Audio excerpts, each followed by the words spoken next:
Aquesta presència respon a una voluntat de fer un seguiment de les consultes.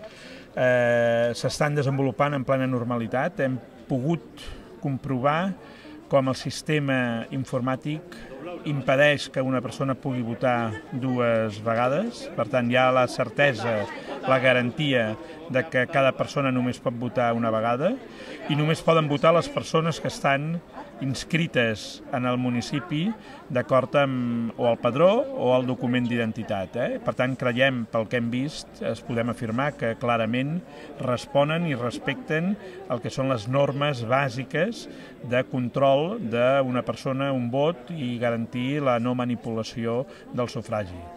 Des d'una perspectiva més política, és un moviment important. Catalunya fa 7-8 anys va viure una experiència molt similar a aquesta.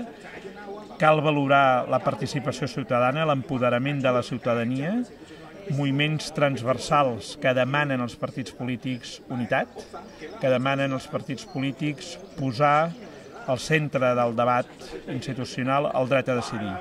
El dret a decidir és un dret bàsic per resoldre conflictes importants, conflictes polítics, com el que avui ens ocupa a Catalunya i també a Euskadi, i com aquesta jornada vol posar de relleu.